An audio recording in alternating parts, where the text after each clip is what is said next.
പാഠം 1073 ചില മരണാനന്തര ചിന്തകൾ.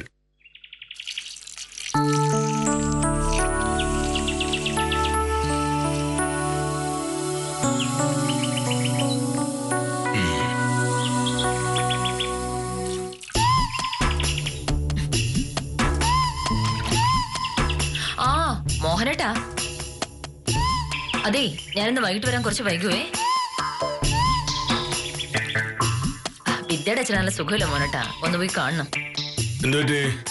ഓ, പ്രായായില്ലേ, അതിന്റെ ഓരോരോ പ്രശ്നങ്ങള്. അതൊന്നുമല്ല, സർക്കാർ വക്കീലായിരുന്ന കാലത്ത് അങ്ങേര് എന്തൊക്കെ അന്യായങ്ങളാ ചെയ്തു കൂട്ടിയത്. അതിന്റെയൊക്കെ ശിക്ഷ അനുഭവിക്കാതെ പോകാൻ പറ്റുമോ? അതെനിക്ക് മനസ്സിലായില്ല. ഗോവിന്ദൻ വക്കീലിനെ പറ്റി എനിക്ക് നന്നായിട്ട് അറിയാം.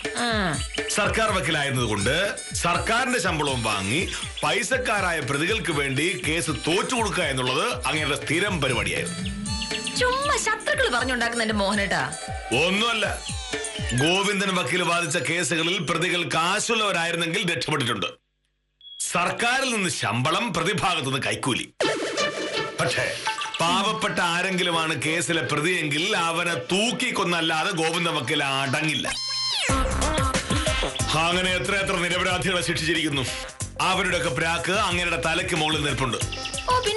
എന്ത് പിന്നെ ഭാമേ, ഏതെങ്കിലും ഒരാളെ അറിഞ്ഞുകൊണ്ട് നമ്മൾ ദ്രോഹിക്കുമ്പോൾ ഒരു കാര്യം നമ്മൾ മനസ്സിലാക്കണം. അവർ പൈസ ഇല്ലാത്തവരോ സ്വാധീനമില്ലാത്തവരോ ആയിരിക്കും. പക്ഷേ അതൊക്കെ ഈ ലോകത്ത് ജീവിക്കുമ്പോഴാ. മരിച്ചു കഴിഞ്ഞ് അവരുടെ ആത്മാക്കളായി തിരികെ വരുമ്പോഴാണ് പണ്ട് ദ്രോഹിച്ചവന്മാരൊക്കെ വിവരം അറിയാൻ പോകുന്നത്. ബാക്കിയുള്ളവർ മാത്രമല്ല, ജഡ്ജി ആയാലും ആത്മാക്കളോട് കളിക്കാൻ വേണ്ടി മാത്രം വളർന്നിട്ടില്ല. ഫോണടിക്കുന്നുണ്ട്, ഏതെങ്കിലും ഒരു ആത്മാവ് വിളിക്കുന്നായിരിക്കും, പോയി എടുക്കും. എന്നെ ഒരാത്മാവും വിളിക്കില്ല. കാരണം ഞാൻ നീതിമാനും സത്യസന്ധനുമായ ഒരു വില്ലേജ് ഓഫീസറാണ്.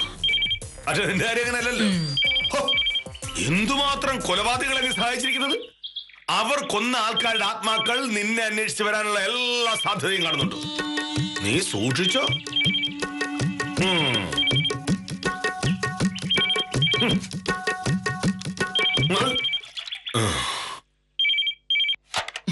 ഹലോ, അതെ, ഉണ്ട്, കൊടുക്കാം.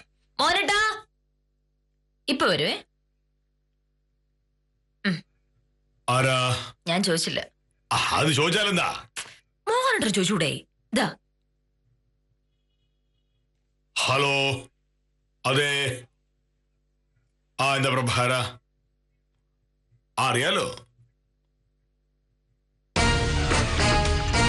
ഇപ്പൊ അതെന്ത് പറ്റിയതാ? എന്നിട്ട് എനിക്ക് വിശ്വസിക്കാൻ പറ്റുന്നില്ല. സത്യമാണല്ലോ പ്രഭാര.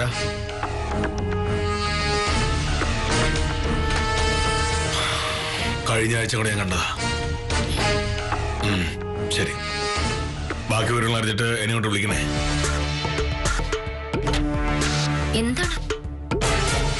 എന്താന്ന് പറ. തേക്കുംകാട്ടിലെ നാരണം കുടിച്ചിട്ട് മരിച്ചുപോയി. അയ്യോ, എങ്ങനെയാ മോനേട്ടാ? എന്തോ അസുഖമായിട്ട് 2 ദിവസമായിട്ട് ആശുപത്രിയിലായിരുന്നു. ഇന്ന് രാവിലെ അസുഖം കൂടി ആള് മരിച്ചുപോയി. ആശുപത്രിയിലായിട്ട് ആരൊന്നും പറഞ്ഞു കിട്ടില്ലല്ലോ. നീ കേട്ടിരുന്നാ? കഴിഞ്ഞ ആഴ്ച ഒരാവശ്യത്തിന് നാരണം കുടിച്ചിട്ട് ഇവിടെ വന്നതിന് ഓർമ്മയുണ്ടോ? അയ്യോ, അങ്ങനെ ആത്മാവ് നിന്നോട് ചോദിക്കും. ഞാൻ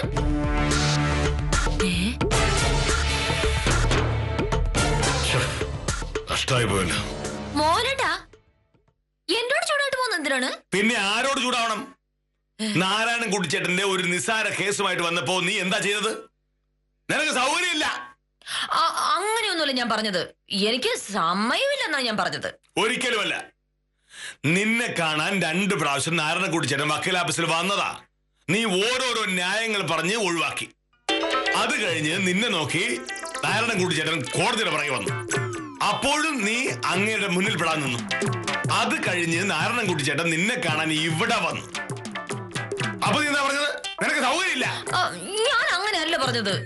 നീ അങ്ങനെ തന്നെയാ പറഞ്ഞത്. കേസ് വാദിക്കാൻ സൗകര്യമില്ല എന്ന് നീ പറഞ്ഞതിന്റെ അന്ന് ഞാൻ നാരായണൻകുട്ടി കണ്ടായിരുന്നു. എന്റെ അവസ്ഥ സാറിന് അറിയാമല്ലോ. വലിയ വക്കീലിന് വെച്ച് കേസ് നടത്താനുള്ള സാമ്പത്തിക ശേഷിയൊന്നും എനിക്കില്ല. പക്ഷെ നല്ല വക്കീലല്ലെങ്കിൽ കേസ് തോക്കുകയും ചെയ്യും. സത്യഭാമ വക്കീലിനെ ആണെങ്കിൽ നല്ല പരിചയമുണ്ട്. എന്റെ ഒരു ഗതികേട് മനസ്സിലാക്കി വക്കീല് കേസെടുക്കുമെന്നാ ഞാൻ കരുതിയത്. എന്താ പറഞ്ഞത്? പണ്ട് എപ്പോഴോ ഒരു ദിവസം ഞാൻ വക്കീലിനോട് എന്തോ പറഞ്ഞിട്ടുണ്ടെന്ന് പറഞ്ഞ് വക്കീൽ എന്നെ ഒഴിവാക്കി. അത് സത്യം സാറേ. ഞാനെന്ന് വക്കീലിനോട് കുറച്ച് മോശമായി സംസാരിച്ചു എന്നുള്ളത് നേരാ. കുന്നുംപുറത്ത് ദിവാകരനെതിരെയുള്ള കേസ് വക്കീല് വാദിച്ച് ജയിച്ചത് സാറിന് ഓർമ്മയില്ലേ? അന്ന് കേസ് തോറ്റ ദിവാകരൻ എനിക്ക് കുറച്ച് കള്ളു വാങ്ങിച്ചു തന്നിട്ട് വക്കീലിന് 2 എണ്ണം പറയാൻ പറഞ്ഞു. ഞാൻ പറഞ്ഞു എന്നുള്ളത് നേരാ. അത് മനഃപൂർവ്വം ചെയ്തതല്ല, കള്ളിന്റെ പുറത്ത് പറഞ്ഞു പോയതാ. വക്കീൽ അതൊക്കെ മനസ്സിൽ വെച്ചോണ്ടിരിക്കുകയായിരുന്നു എനിക്ക് അറിഞ്ഞുകൂടായിരുന്നു. എന്റെ കേസ് വാദിക്കാൻ സൗകര്യമില്ല എന്ന് പറഞ്ഞു. ഭാമയുടെ കേസിന്റെ കാര്യത്തിലൊന്നും ഞാൻ ഇടപെടാറില്ല. അതെല്ലാം ഭാമയുടെ ഇഷ്ടത്തിന് തന്നെയാണ് തീരുമാനിക്കാറുള്ളത്. അങ്ങനെ പറയരുത് സാർ. ഇക്കാര്യത്തിൽ വക്കീല് സഹായിച്ചില്ലെങ്കിൽ ഞാൻ പെട്ടുപോകും. സാറ് പറഞ്ഞ വക്കീല് കേൾക്കുമെന്ന് എനിക്ക് ഉറപ്പാ. സാറൊന്ന് പറയണം സാർ.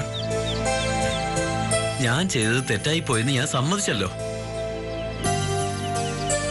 വേണമെങ്കിൽ വക്കീലിനോട് മാപ്പ് പറയുകയും ചെയ്യാം.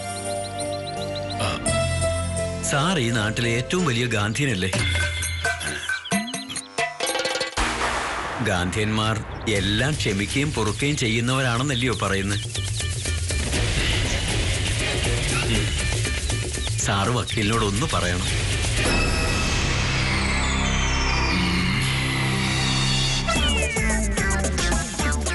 നാരായണൻകുട്ടി ചേട്ടൻ പറഞ്ഞത് കേട്ട് ഞാൻ ഇവിടെ വന്ന് നിന്നോട് പറഞ്ഞ ഓർമ്മയുണ്ടോ? അപ്പൊ നീ എന്നോട് പറഞ്ഞത് നിനക്ക് ഓർമ്മയുണ്ടോ? ഞാൻ എന്താ പറഞ്ഞത്? നിനക്ക് ഓർമ്മ കാണില്ല, പക്ഷെ എനിക്ക് ഓർമ്മയുണ്ട്. മോഹനേട്ടൻ ഇനി എന്തെല്ലാം പറഞ്ഞാലും നാരായണൻകുട്ടി ചേട്ടന്റെ കേസ് വാദിക്കാൻ എനിക്ക് പറ്റില്ല. നീ ഇങ്ങനെ വാശി പിടിച്ചാലോ? നാരായണൻകുട്ടി ചേട്ടൻ ഒരു പാവാ. വക്കീൽ കൊടുക്കാൻ ഒരുപാട് പൈസ നേരാത്തോണ്ടാണല്ലോ നിന്നെ ഒന്ന് കാണാൻ വന്നത്. കുന്നുംപുറത്തെ ആ ദിവാകരന്റെ കയ്യിൽ നിന്ന് കള്ളു വാങ്ങിച്ചു കുടിച്ച് നാരായണൻകുട്ടി ചേട്ടൻ എന്നെ ചീത്ത വിളിച്ച കാര്യം ഞാൻ മോനോട്ടോട് പറഞ്ഞല്ലേ? അങ്ങനെ എന്നെ ചീത്ത വിളിച്ച ഒരാളുടെ കേസ് ഞാൻ അങ്ങനെ വാദിക്കുക? അതിന് നാരായണൻകുട്ടി ചേട്ടൻ ക്ഷമ പറഞ്ഞല്ലോ. അതുകൊണ്ടൊന്നും ഒരു കാര്യമില്ല. ഞാനിപ്പോ മോനോട്ടെ 10 ചീത്ത വിളിച്ചിട്ട് വന്ന് ക്ഷമ പറഞ്ഞാൽ മതിയോ? നിന്നെ കൊണ്ട് സമ്മതിപ്പിക്കാമെന്ന് ഞാൻ നാരായണൻകുട്ടി ചേട്ടൻ പറഞ്ഞുപോയി. നടക്കൂല മോനേട്ടാ. ഭാമേ, ഇതെന്റെ അഭിമാനത്തിന്റെ പ്രശ്നം. നീ കേസ് വാദിച്ചേ പറ്റൂ. മോഹനേട്ടാ, ഇത് എന്റെ അഭിമാനത്തിന്റെ പ്രശ്നം.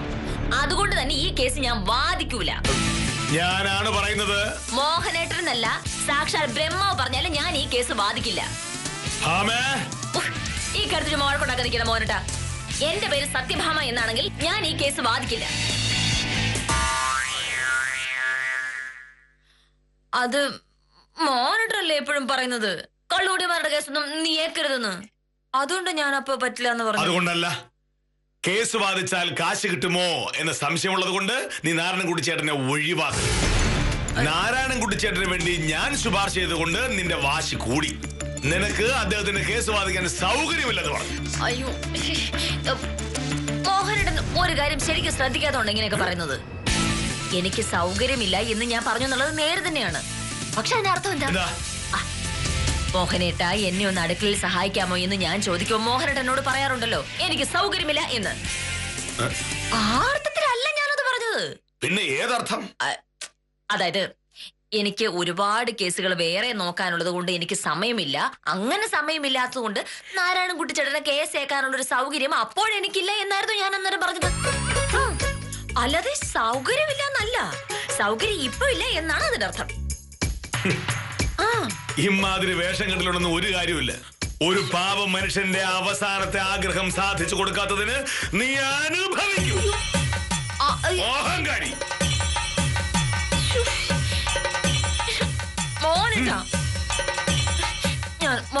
നീ ഒന്നും പറയണ്ട. കള്ളു കുടിക്കുന്നത് ശരിയാണ് എന്ന് ഞാൻ പറയില്ല. പക്ഷേ കള്ളു കുടിച്ചുപോയി എന്നൊരൊറ്റ കാരണം കൊണ്ട് ഒരു നല്ല മനുഷ്യനെ നീ അപമാനിച്ചു. അല്ല, ഞാനതിനെ അപമാനിച്ചൊന്നുമില്ലല്ലോ. അപമാനിച്ചു എന്ന് നാരായണൻകുട്ടി ചേട്ടൻ എന്നോട് പറഞ്ഞല്ലോ. ഇപ്പൊ നിനക്ക് മനസ്സിലായ ഭാമേ, മനുഷ്യന്റെ കാര്യം ഇത്രയൊക്കെ ഉള്ളൂ. ഇന്ന് കാണുന്നവരെ നാളെ കാണില്ല. അങ്ങനെയുള്ളപ്പോ എല്ലാവരോടും നല്ല സ്നേഹമായി പെരുമാറണമെന്നുള്ള കാര്യം നീ അറിയണമായിരുന്നു. മോഹനേട്ടാ, ഇനി എന്നെ ഇങ്ങനെ കുറ്റം പറയല്ലേ. ഞാൻ ആകപ്പാടെ വിഷമിച്ചിരിക്കുമ്പോ അതിനിടയിൽ മോഹനേട്ടോട് ഇങ്ങനെ കുറ്റം പറഞ്ഞിട്ടുണ്ടെങ്കിൽ ഞാൻ എങ്ങനെ സഹിക്കും? എങ്ങനെ കുറ്റം പറയായിരിക്കും? നീ ഒരാൾ കാരണം ഞാനും കൂടി ഈ പ്രയാസത്തിൽ പെട്ടുപോയില്ലേ? ഈശ്വര, നാരായണൻകുട്ടി ചേട്ടന്റെ ആത്മാവ് എന്നോട് പ്രതികാരം ചെയ്യുന്നുള്ളതാണ് എനിക്ക് പേടി. ആവശ്യമില്ലാത്ത കാര്യമൊക്കെ പറയുന്നത്. ഞാനൊരു കാര്യം പറയുമ്പോ നീ പറയും അന്ധവിശ്വാസമാണ്, ആനയാണ്, ചേനയാണ്, അതാണ് ഇതാണെന്നൊക്കെ. പക്ഷേ ഭാമേ, ഇതിലൊക്കെ ചില കാര്യങ്ങളുണ്ട്. മരിച്ച ആ മനുഷ്യന്റെ ആത്മാവ് തലയ്ക്ക് മുകളിലുണ്ട്. നീ ശ്രദ്ധിച്ചിട്ടില്ലേ? ഒരാൾ മരിച്ചു കഴിഞ്ഞാൽ പിന്നെ അയാളെ പറ്റി നല്ലത് മാത്രമേ പറയൂ. എന്തുകൊണ്ടാ? ജീവിച്ചിരുന്നപ്പോ നമ്മൾ അയാളെ പറ്റി പറഞ്ഞതൊന്നും ചിലപ്പോൾ അയാൾ കേട്ടിട്ടുണ്ടാവില്ല. പക്ഷേ മരിച്ചു കഴിഞ്ഞാൽ പിന്നെ ആത്മാവല്ലേ, ആത്മാവ് ഇങ്ങനെ കറങ്ങി നടക്കും. അപ്പോ ആരെങ്കിലും അയാളെ പറ്റി മോശമായി പറഞ്ഞാൽ ആത്മാവിന് കേൾക്കാൻ പറ്റും. വിശ്വാസം എനിക്കറിയാം. പക്ഷെ ഭാമേ, നാരായണൻകുട്ടി ചേട്ടന്റെ കാര്യത്തിൽ നീ അനുഭവിക്കും. നോക്കോ, വിഷമുണ്ട്. നീ എന്റെ വാക്ക് കേട്ടിട്ട് വല്ല പ്രശ്നമുണ്ടായിരുന്നോ? വക്കീലേ, ഞാൻ പറഞ്ഞ സത്യമാണ് നീ ഉത്തരവ് ചോദിച്ചത്. അല്ല, നാരായണൻകുട്ടി ചേട്ടന്റെ കേസ് വാദിക്കാതിരുന്ന കാര്യമൊന്നും മോഹനേട്ടൻ ഉത്തമനോട് പറയല്ലേ. നാട്ടുകാരറിഞ്ഞ് മോശാവും. എല്ലാരും പിന്നെ എന്നെ അങ്ങനെയല്ലേ കാണുള്ളൂ. പ്ലീസ് വക്കീലേ, വരുന്നു.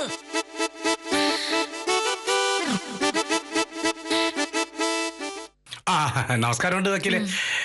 എന്താ ഉത്തമ? വക്കീലൊരു സംഭവം അറിഞ്ഞായിരുന്നാ?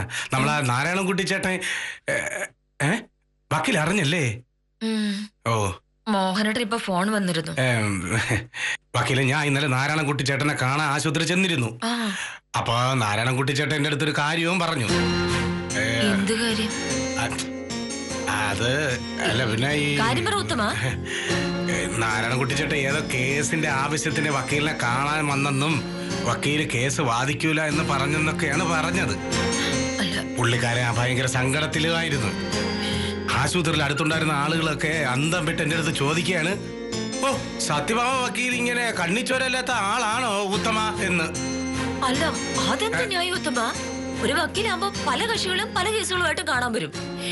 എല്ലാ കേസുകളും ഏതെങ്കിലും ഒരു വക്കീൽ ഏൽക്കാൻ പറ്റുമോ? നമുക്ക് സൗകര്യപ്രദമായ കേസുകൾ നമ്മൾ വാദിക്കും, ബാക്കി അങ്ങ് വിട്ടുകളയും. അങ്ങനെയല്ലേ ഇത് വേണ്ടത്? അതൊക്കെ ഒരു പരിധിവരെ ശരിയാണ്. ഈ നാരായണൻ ചേട്ടന്റെ കേസ് വാദിച്ച ഫീസ് ഒന്നും കിട്ടൂല എന്ന് പറഞ്ഞുകൊണ്ടാണ് വക്കീല് കേസെടുക്കാത്തതെന്നാണ് നാട്ടുകാരെല്ലാരും പറയുന്നത്. അങ്ങനെയൊന്നുമില്ല. നാട്ടുകാരങ്ങനെയൊക്കെയാണ് വക്കീലെ പറഞ്ഞു കേൾക്കുന്നത്. ഈ നാരായണൻകുട്ടി ചേട്ടൻ കുറച്ച് കള്ളു കുടിക്കുമെങ്കിലും നാട്ടുകാർക്കൊക്കെ ഭയങ്കര ഇഷ്ടമാണ്.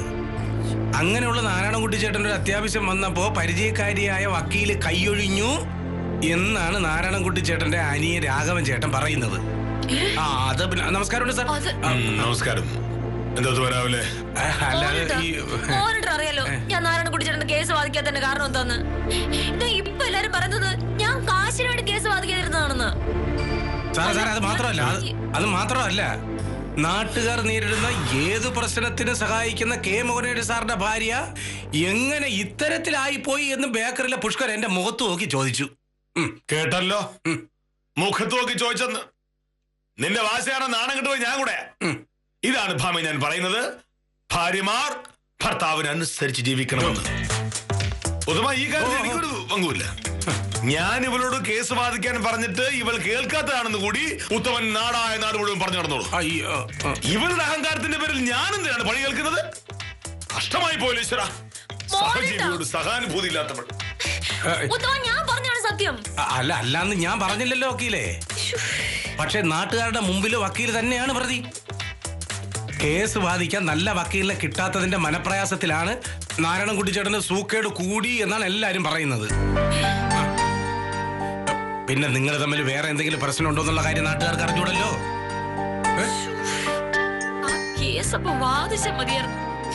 ഇങ്ങനെയൊക്കെ വരുന്ന ഞാൻ അറിഞ്ഞു ഉത്തമ. സത്യം പറയാലോ വക്കീൽ, ഈ നാരായണൻകുട്ടി ചേട്ടൻ ആളൊരു പാവമാണ്. വക്കീലിനെ കേസൊന്ന് ഏക്കാമായിരുന്നു. ഇങ്ങനെയൊക്കെയല്ലേ നമുക്ക് നാട്ടുകാർക്ക് ഓരോ ഉപകാരങ്ങൾ ചെയ്യാൻ പറ്റൂ. ശരി എന്നാ ഞാൻ വരട്ടെ.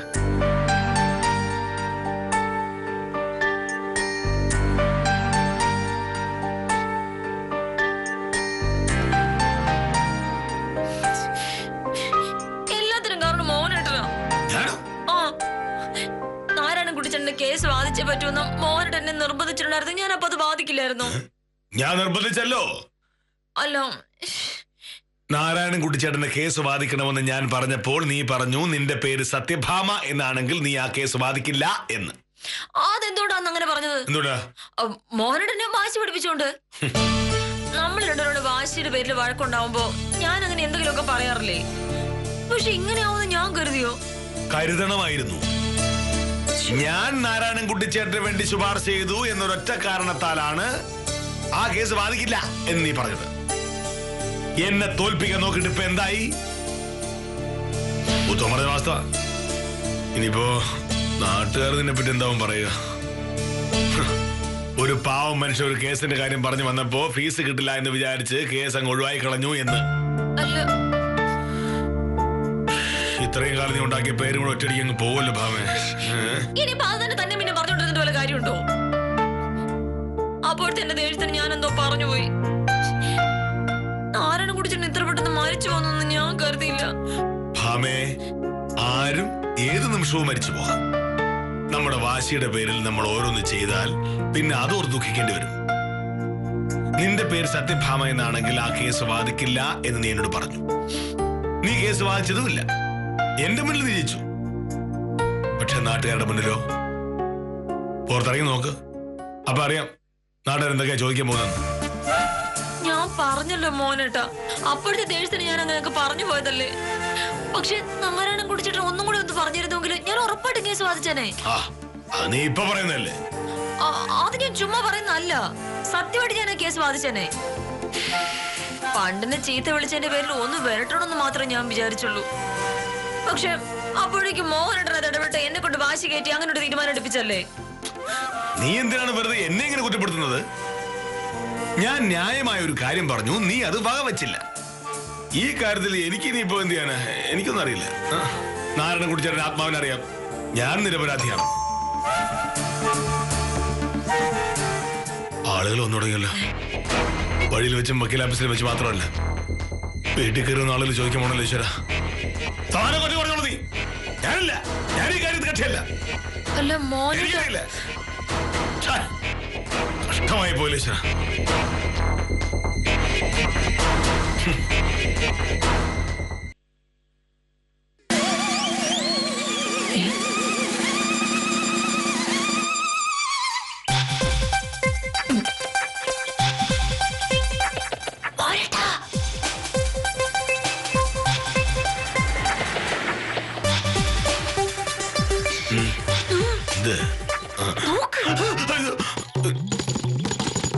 അപ്പൊ നാരായണൻകുട്ടിച്ചേട്ടൻ മരിച്ചില്ലായിരുന്നു. പിന്നെ ഇവിടെ നിൽക്കും. അപ്പ പ്രഭാകരൻ ഫോൺ ചെയ്ത് പറഞ്ഞത് ചുമ്മാ പറഞ്ഞായിരിക്കും. ഉത്തമ പറഞ്ഞതോ? അതും വെറുതെയായിരിക്കും. നീ വാ, ഓനോട്ടും പോ.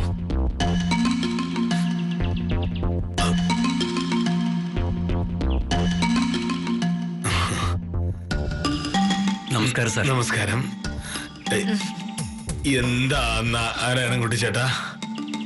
ഞാൻ വക്കീലിനെ ഒന്ന് കാണാൻ വന്നതാണ്. 2 ദിവസമായിട്ട് ആശുപത്രിയിലായിരുന്നു വക്കീലെ. അതാ വന്ന് കാണാൻ വൈകിയത്. ഇന്ന് ആശുപത്രിയിൽ നിന്ന് ഇറങ്ങിയ പാടെ ഇങ്ങോട്ട് വരികയായിരുന്നു. എന്റെ കേസിന്റെ കാര്യം എന്തായി വക്കീലെ?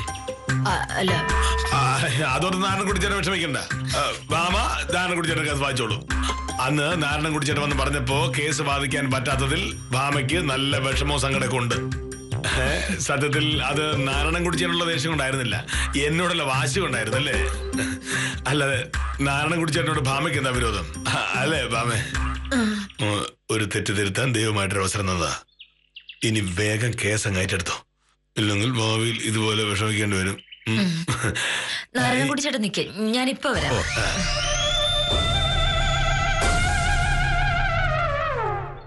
എന്റെ നാരായണൻകുട്ടിച്ചേട്ടാ, ഈ കേസ് ഭാമയെ കൊണ്ട് ഏറ്റെടുപ്പിക്കാൻ വേണ്ടി ഞാൻ എന്തൊക്കെ നാടകം കളിച്ചെന്ന് അറിയാമോ? ചേട്ടൻ ആശുപത്രിയിൽ നിന്നിറങ്ങി ഇങ്ങോട്ട് പോരുന്നു എന്ന് ഉത്തമൻ വിളിച്ച് പറഞ്ഞ പാടെ ഞാനും ഉത്തമനും കൂടി ഒരു കഥയുണ്ടാക്കി അവതരിപ്പിച്ച് ഭാമയെ കുപ്പിയിലാക്കുകയായിരുന്നു.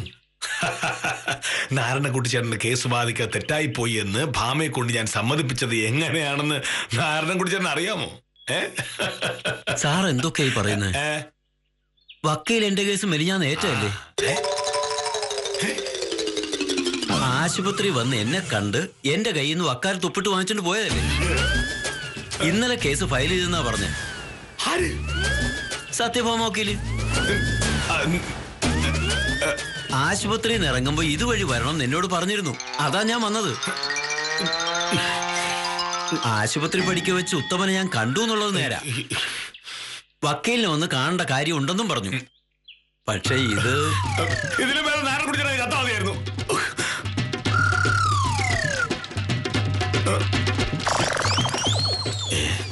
തിരിഞ്ഞു നിൽക്കുകയാണല്ലേ മോഹനേട്ടാ. എന്താ ഈ ഒരാൾ മരിച്ചു കഴിഞ്ഞാൽ കുറെ ചടങ്ങുകളൊക്കെ ഇല്ലേ? അതൊക്കെ എപ്പോഴായിരിക്കും?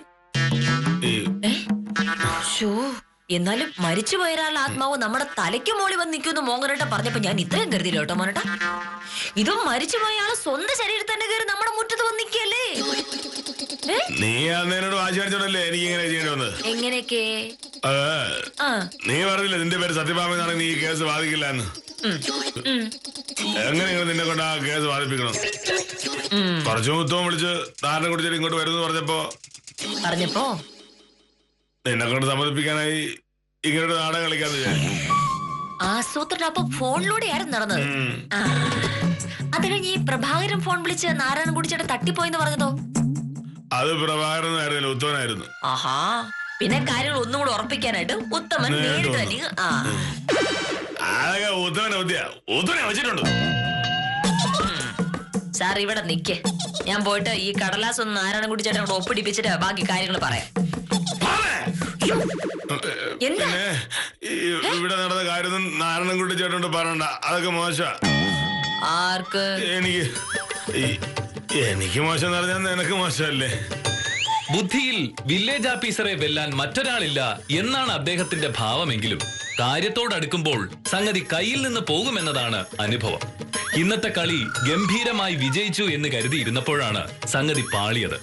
ആഫീസർക്ക് പറ്റിയ അബദ്ധം സത്യഭാമ ആരോടും പറയില്ല എന്ന പ്രതീക്ഷയിൽ ഇന്നത്തേക്ക് വിടാം. കാര്യം നിസ്സാരം തുടരുന്നു.